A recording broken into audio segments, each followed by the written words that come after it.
alamin natin no yung magiging yung perspective dito ng Public Attorney's Office. At ngayon po, nasa linya po ng ating telepono si Attorney Persida Rueda Acosta, ang chairperson po o head po ng PAO. Ma'am, good morning. Welcome sa Anong Ganap. Si Shea ito kasama si Adrian at si RG. Hello, good morning. Good morning, ma'am. Mga kababayan. Opo. Okay po. Ma'am, good morning. Una, teka lang, bigyan niyo muna kami ng idea kasi maraming mga kababayan natin ang hindi nakakaalam na yung PAO ay tumutulong po pala sa mga gustong mag-file ng annulment. Pero ito ay may pre-qualification, di ba ma'am? Oo. Kailangan pagka-regular proceedings, meron tayong IDGC test or income test. 24,000 net income monthly sa Metro Manila. Tumaas na yan. Dati 14 ginana namin 24. Net ha? Net. Lahat ng utang. Tapos yung sa other cities, 22,000 monthly net income. Other municipalities ay 20,000 monthly net income. Kumusta Parang maliit. Oo. Parang maliit naman, Chief. Baka sana pwedeng taasan. Paano ba yan? Batas ba kailangan nun para mataasan? Nataasan na po namin base po sa Family Income Index. Consumption basket ng DTI at TEDA. Doon po kami nagbase. Kasi pag net income na yan, talagang na yan yung pinakasubi na o savings na yan. Kumusta yung pinapapasihan natin. Kumusta ma'am yung mga yung dami ng mga lumalapit sa inyo? Maabot po na mahigit 3,000 kada taon ang pausi cases natin. At marami pong babae nagrereklamo na pinupumpog sila o kaya ay kinakahasa yung kanilang anak. O kaya ay yung incestuous rape. O kaya naman ay may economic abuse at psychological abuse. Yung mga ganyan ay talagang intolerable na yung sitwasyon na yan Bakit hayaan pa natin mabuhay ang isang pamilya sa isang away dito, away doon, pangayan, walang kapayapaan?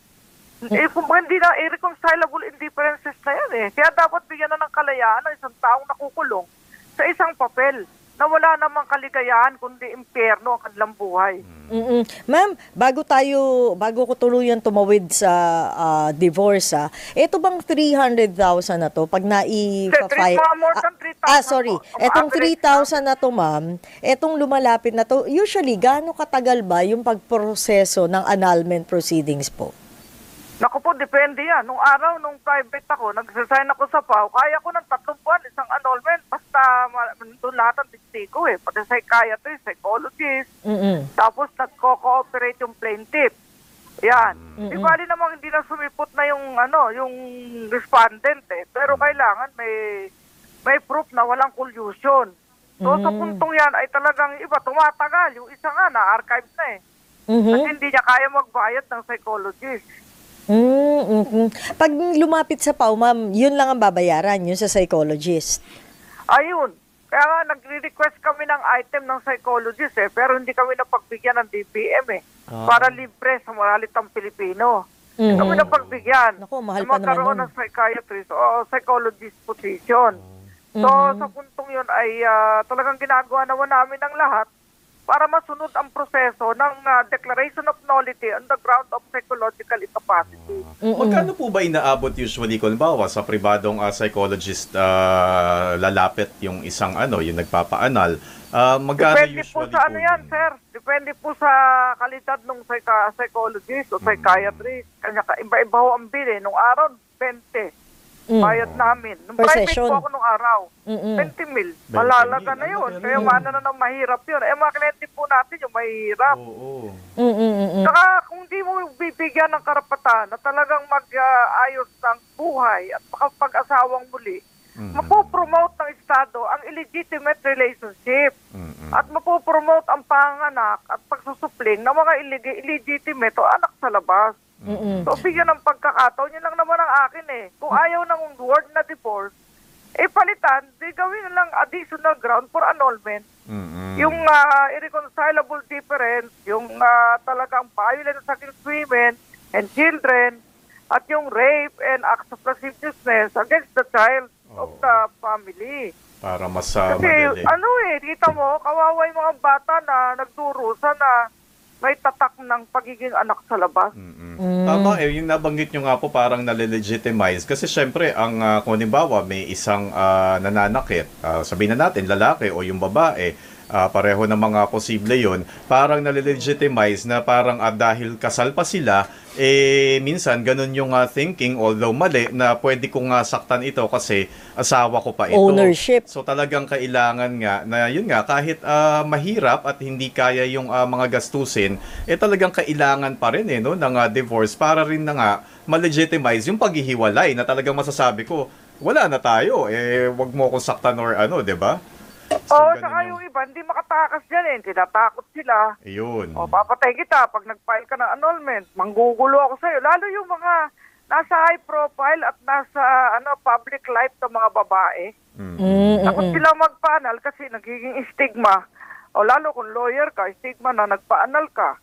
Tapos sasabihin kasi gusto mo lang mag-asawa kasi may kaabit ka. Ganun-ganun. Parang nire-ridicule yung gustong lumaya sa isang kapirasong papel na nga lang niya kung kayo ay lagi nag-aaway at nagtulo ko yung isa Ma'am, Attorney Percy, ang yung kasi pabalik-balik na tong divorce bill sa Kamara at sa Senado, di ba? So parang ano yung gusto nyo na sana maging perspective nito nga mga mambabatas natin na hanggang ngayon talagang hardline na anti-divorce? Kasi ang sinasabi nga na syempre kung ano yung pinagsama ng Diyos ay hindi dapat pinaghihiwalay ng tao. So yung till death do us part. Alam mo yan, yung versikulo na yan sa Mateo, sa Ebanghelyo, merong exception si Jesus dyan Liban na lang sa pagkikiapid.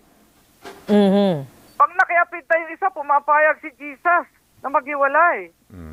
Pero kung hindi naman nakiapid. Yung perspektiba ng iba na ayaw ng Diyos ng divorce, sa Vatican nga may divorce meron nga self-annulment At sa Spain ba? Kaya yung iba, dapat aralin po nila ang banal na kasulatan. Ako po ay Bible reader, kaya nakita ko po yan Pumayag si Jesus kung nakikiapid na isa. Ano, kung womanizer isa naman lalaki-ero. O tabal yung lalaki, trabaho. Pagdating niya, buntik yung asawa niya, matagal siyang wala. Kasakit kaya nun. Hindi mo pa rin papayagan na mabuhay, na maligaya. At kung dadali mo... Saka iba talaga yung may kasama kang masaya ka. Kaya nga sa Ecclesiastes, nasusulat, dalawa ay maigi kaysa isa. Malungkot yung mag-isa ka lang Totoo Iba naman talaga yan. yung may kasama. Kaya nga, binigyan tayo ng karapatan ng Panginoon na mag-asawa sa isang, sa panahon ng Kristyanismo mag-asawa ng isang babae o isang lalaki. Hindi yung parami, kaya ng panahon ng mosaiko. At saka yun nga, usually naman, di ba, separate dapat yung usapin ng relihiyon at ng batas. Pero kung napag-uusapan nga talaga natin, kung relihiyon talaga yung gusto nating pag-usapan, sigurado rin naman, di ba, si Jesus ay ayaw niya ng sakitan, di ba, Attorney Persida? Opo, at saka ang dapat isipin ng ating mga mambabatas, ang karapatan ng mga bata. We are the protector, the state should protect our children. Ang batang nabuhay sa isang broken family, tapos kasal pa rin, nabuhay sa isang maingay at walang kapayapaang pamilya, apektado yan. Kaya nga mayroon nalululong sa droga nalululong sa alkohol. Lahat ng bisyo. Kasi nga, may sama ng loob sa nanay at tatay nila. Kung minsan, di na nila alam sinong kakampihan Nagkakaroon ng confusion, apektado pati pag-aaral. Yung mga Kaya isipin po ng mga congressman natin, congresswoman, o ating mga senador, iligtas natin ang mga bata sa isang magulong pamilya. Sa mga vowsy cases. At isang pasaway na ama o ina. Opo, sa mga vowsy cases na hinahandle ninyo, lalo na dito sa annulment, yun nga, malaking porsyento ba yung talagang marami yung mga apektado na talaga yung mga anak? Opo. Laging apektado ang mga anak. Kung sana wala silang anak, okay lang Oo rin Yung anak, at saka may sitwasyon talagang yung anak halos nagkakaroon ng traumatic experience, nagkakaroon ng psychological imbalance, abnormal personality. Palibhasa ako po, naka-12 units ako ng psychology, kaya alam ko po yung epekto ng traumatic experience sa loob ng tahanan. Kung pwede lang, attorney, kayo na rin ang psychologist dun sa para makalibre na. Kasi syempre, kailangan talaga may item yan, Bakit nga ba hindi mabigyan-bigyan? Sana magkaroon na nga kayo ng item para sa psychologist. Nako, nakalaking yan, tulong sa mga mahihirap na gustong maging maayos ang kanilang marital life at social yung status, civil status. Yan ay napakaganda eh. Kailangan pa iba. Di bali kung may pera, may pambayad sa lawyer. Paano yung walang pambayad? At sana ang Estado, ang agents of state kasi, kami yung senador, legislative body, executive, yung ating judiciary. Siyempre, ang judiciary, tatanggap lang yan ng petisyon. Talagang ang legislative dapat ngayon ang kumilos. Ang tahamo ko, kung ayaw nyo ng divorce na salita, idagdag yung grounds for annulment, yung talagang makikita natin talagang incompatibility na apektado mga anak. Ano po bang dagdag na grounds halimbawa? Kasi meron yung halimbawa 5 taon na. Paano ba yun? Ma'am. Oo, eto kasi yung mga grounds, ma'am, dun sa divorce bill. 5 taon na dapat nahiwalay, nagagahasa o naaabuso yung partner, nakakuha na ng absolute divorce sa foreign country yung isa sa dalawa, nagkaroon ng irreconcilable differences, tapos na-annul na ng simbahan. Halimbawa, yung 5 taon, matagal-tagal kulang yun. pa ba, ma'am? Meron pang nawawaglit? Yung grounds ng imbawsi. Economic abuse. Yan. Economic abuse. Importante yung bawsi kasi hindi po pwedeng nagkakabugbugan tuloy pa. Idagdag na grounds for annulment yan. Yan. Doon sa Article 45 ng Family Code, idagdag na lang, amendment. Huwag gamitin yung salitang divorce. Ang divorce kasi, ang katumbas sa atin, yung grounds for annulment under Article 45 or Article 35, 36, 37, 38. 35 yung void ab initio, 36 yung psychological incapacity, 37 yung incestuous relationship. Marriages. Yung isa naman by public policy. Tapos 45 yung voidable, valid until annulled. Idagdag nila yan. Baka yan.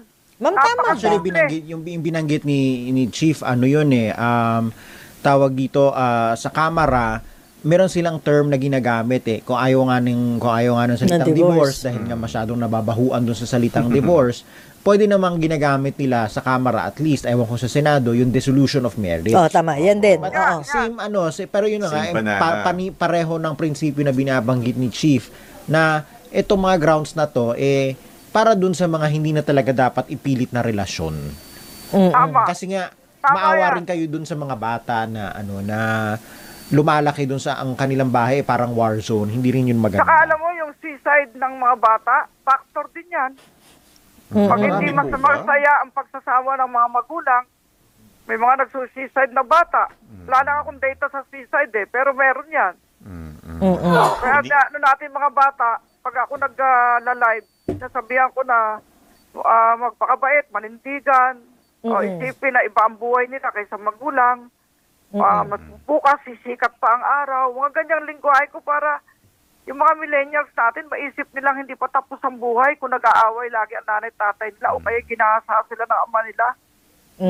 Ma'am, pero halimbawa, kunyari lang, finally maging ganap na batas yung divorce, kayo ba sa PAW, kakayanin nyo naman? Kasi ito, absolute divorce, tapos ang isinusulong ay all expense paid para sa mga mahihirap natin na kababayan. Meron ba kayong sapat na bilang na abogado at staff para magproseso? May request kami na dagdag na 200 abogado dahil hindi kaya yung 1,000. At nag-i-initiative na ang lower house dyan.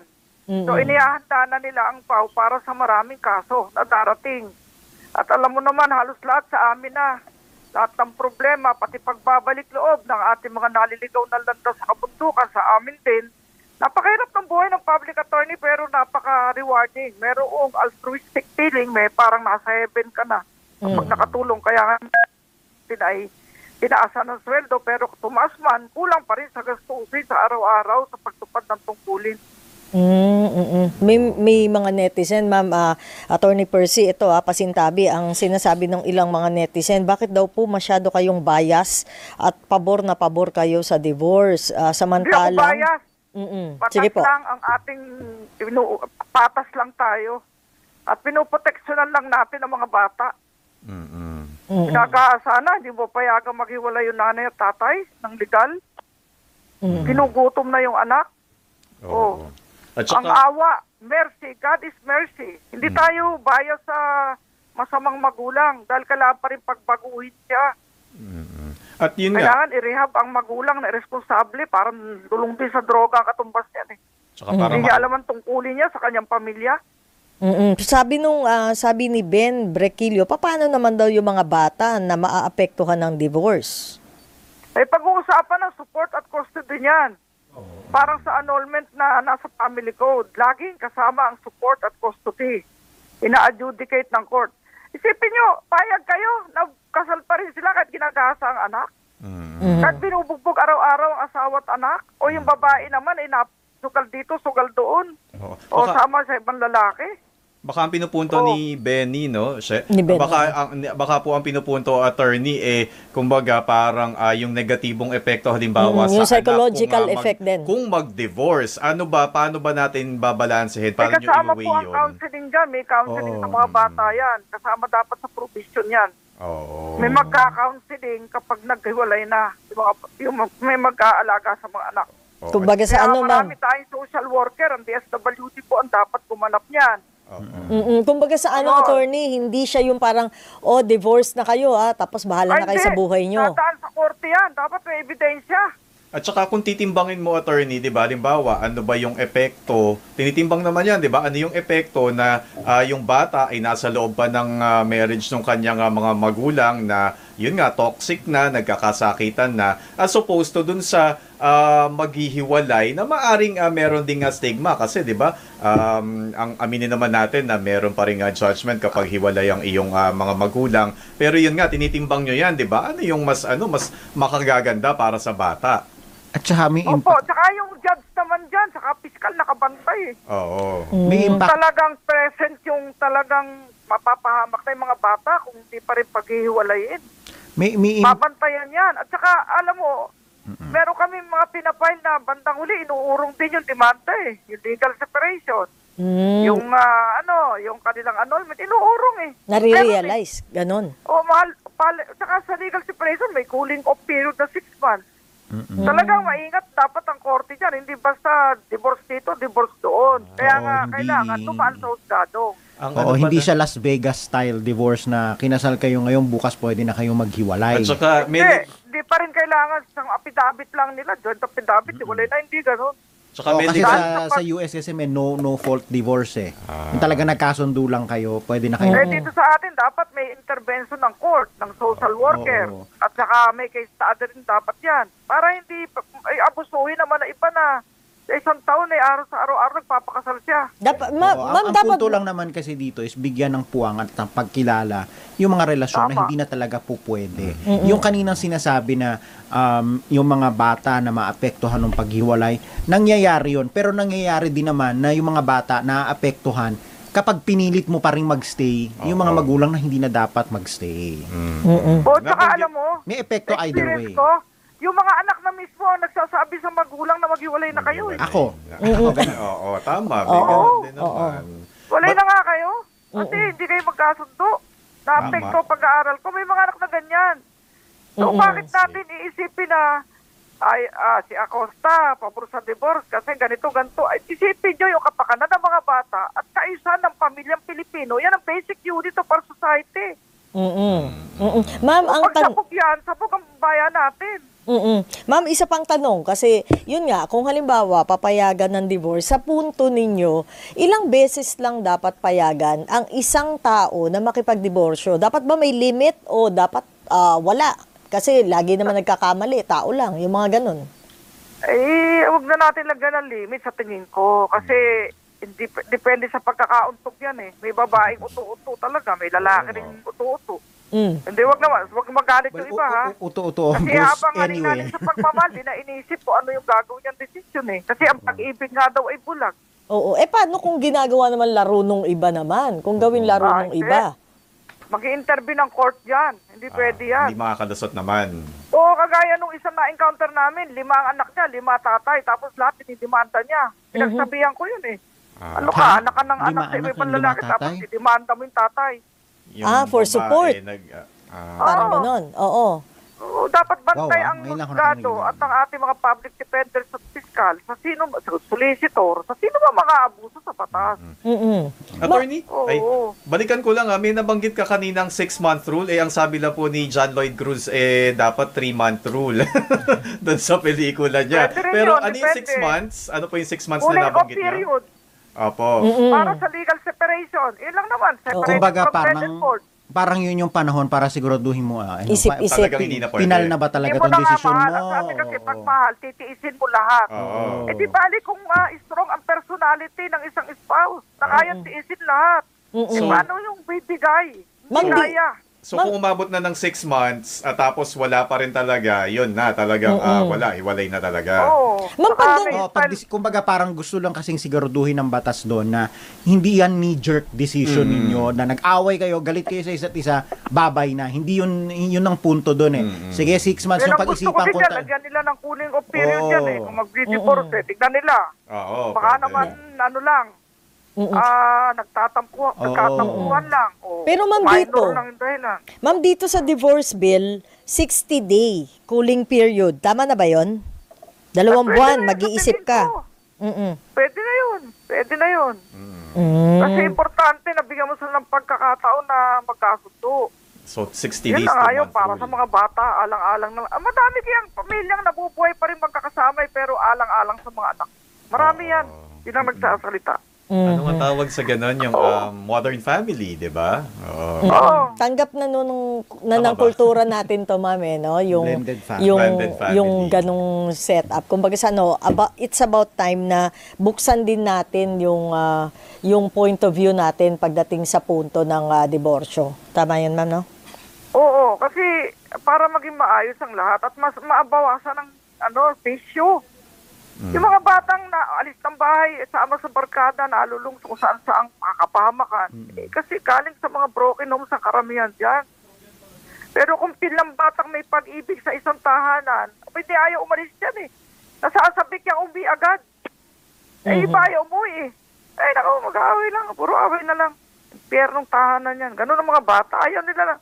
Gusto ng mga bata masaya, happy. Kumbaga sa ma'am, itong divorce, hindi naman talaga siya, pag tinignan natin, hindi lang talaga siya para dun sa mag-asawa, no? Kundi more of para sa mga bata. Mga bata at saka komunidad, pati barangay, pati sa lahat kasi yung kapitbahay nabubulao sa away nila. Talakat payapaan. Sabi nga, peace be with you. Eh paano kung kahit peace be with you, peace be with you ka doon sa partner mo pero walang ginawa kundi pasaway, ano mangyayari doon? Oo nga. Aminin naman na. Napakalaking problema ang tahanan. Kaya minsan ayaw na maghanap buhay ng isa kasi bigo siya. Masarap kayang umibig. Inspired na inspired ka, Cheryl. Di ba? Tama sa nakausap natin dyan, di ba? Sarap ang pag-ibig. Biyaya ng Diyos yan eh.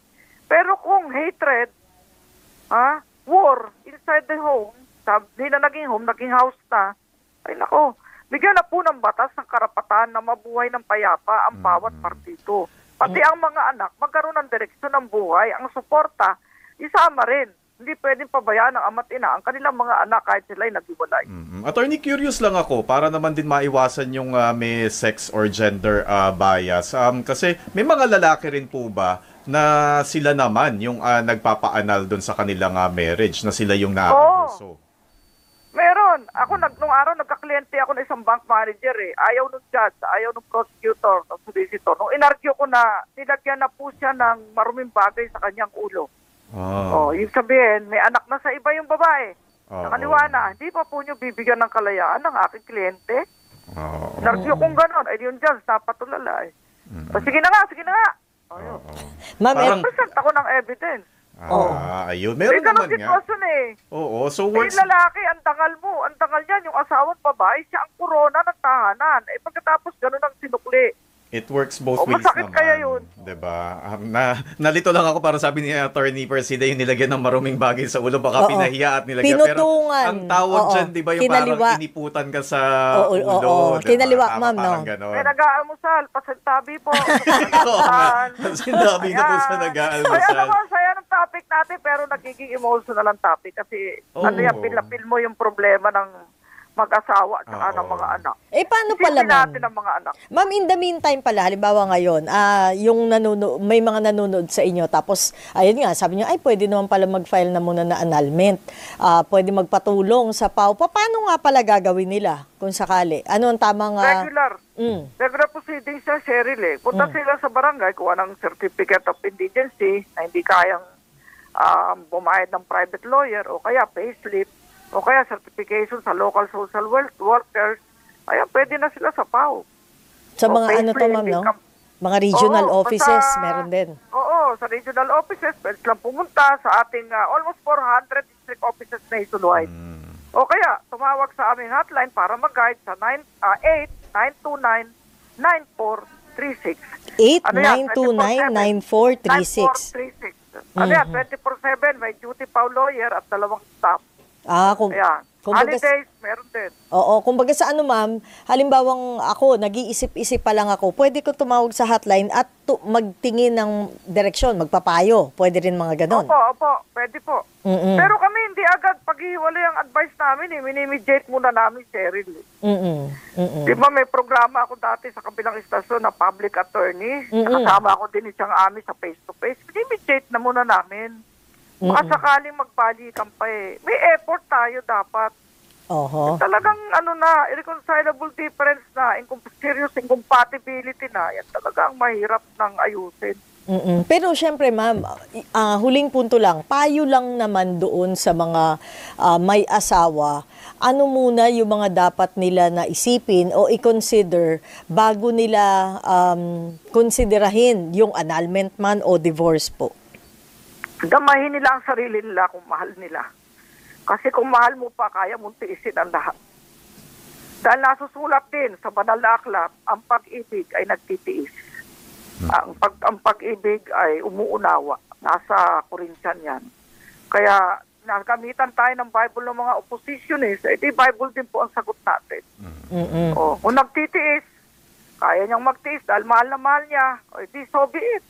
Pero kung talagang di na kaya, bibigay na, pati pamilya, warak na, o meron ng mga third parties, meron ng mga involved na anak sa labas, wala na tayong magagawa, na natin umayos ang buhay nila pareho. Although at some point, di ba, attorney, hindi naman porke kahit natitiis nung babae, hahayaan na lang natin, dapat din may parang intervention din ng Estado, parang ganun.